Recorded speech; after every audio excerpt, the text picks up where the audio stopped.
Sir నమస్తే. నమస్తే. Sir ఇప్పుడు సినిమా ఇండస్ట్రీకి ఈ బయట ఎవరైతే పేరు మోసిన రౌడీలు ఉంటారో ఆ రౌడీలందరూ వచ్చి సినిమాలలో విలన్స్ గా మారుతున్నారు.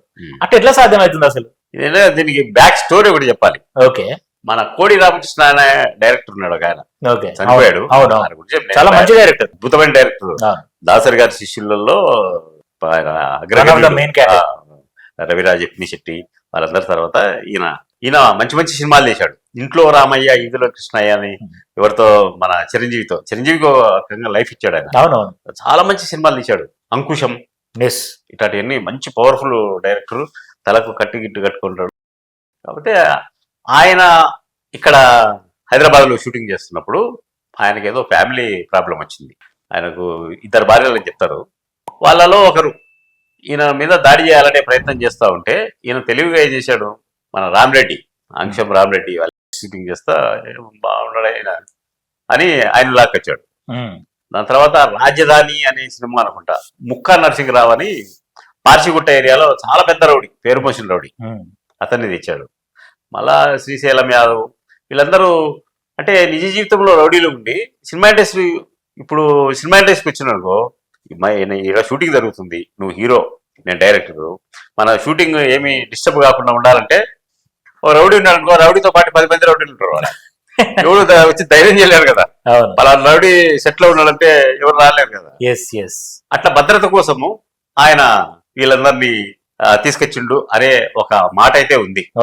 దాంతో పాటు అంత పేరు మోసిన కర్కశమైన రౌడీలను మనుషులుగా తయారు చేసిండు. ఒకసారి సినిమాలో వచ్చినందుకో నా పిచ్చి కదా, సినిమా పిచ్చి. నెక్స్ట్ ఏమనిపిస్తుంది, మనం సినిమాలో చేయాలి అనిపిస్తుంది. గొడవ పెడితే చేస్తారా సినిమా ఇండస్ట్రీ, ఏమ్రా అంటే రానిస్తారా? ఇటుకు వచ్చినాక సార్ అనాల్సిందే. వాడు ఎంత పెద్ద రౌడీ కానీ వేషం కోసం అడగాల్సిందే. కాబట్టి అలా జరిగింది అనే ఒక కథనం ఉంది. అంటే మేము ప్రత్యక్షంగా చూసినాం ఆ షూటింగ్ లో జరుగుతున్నప్పుడు. ముక్కా నరసింహరావు కూడా బాగా తెలుసు. ఆ టైంలో వచ్చే వాళ్ళందరూ 10 మంది 20 మంది. సినిమా ఇండస్ట్రీ స్టార్ట్ అయినప్పుడు ఈయన ఎవరు, అంబర్పేట శంకరు, చిన్న శ్రీశైలం యాదవ్, వీళ్ళు యాక్టర్స్ గారు కానీ వీళ్ళ ప్రమేయం ఉంది. అప్పుడే సినిమా ఇండస్ట్రీ మద్రాసు నుంచి హైదరాబాద్కి వస్తుంది. ఇక్కడ యూనియన్లు ఏర్పడుతున్నాయి. ఆ యూనియన్ల గొడవలు, ఇప్పుడు మన చనిపోయిన స్వర్గీయ శ్రీహరి కూడా వీళ్ళంతా ఒక బ్యాచ్. మేము వచ్చే కొత్తలో దాదాపు వాళ్ళది కెరియర్ నా కెరియర్ ఒకటేసారి స్టార్ట్ అయింది.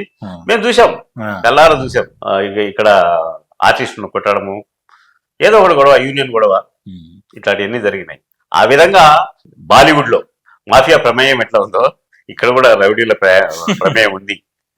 సినిమా స్టార్టింగ్ నుంచి ఇప్పుడు తగ్గిందిలే గాని, అంటే అంత పేరు మోసిన రౌడీలు లేరు. కాలం మారుతూ వచ్చింది, చట్టాలు మారుతూ వచ్చినాయి, డిపార్ట్మెంట్ కొంచెం స్ట్రిక్ట్ గా ఉంది. మన అంజీ రాంబాబు అని చనిపోయాడు. అతను అంజీ సినిమాలో ఉంటాడు, పొట్టిగా జూలియస్. అతన్ని అంజీ సినిమా షూటింగ్ టైంలో మాటి పోలీసులు వచ్చేవారంట ఆయన తీసుకోవడానికి.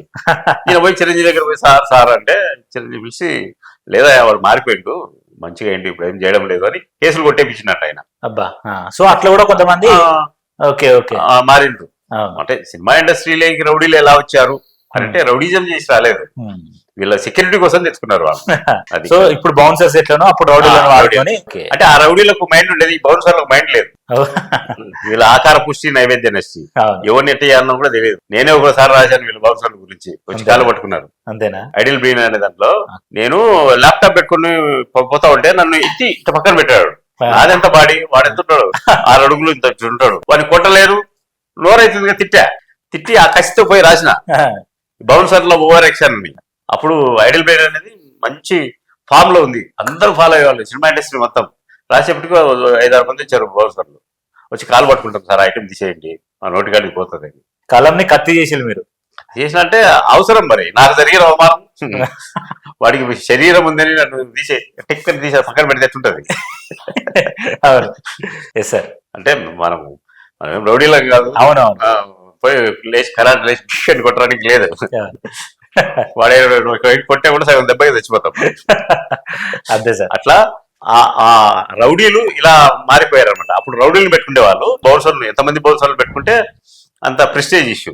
ఇప్పుడు లేదనుకోండి, ఇప్పుడు అది కూడా అరిగిపోయింది. Okay sir, thank you sir, thank you so much. మంచిదండి.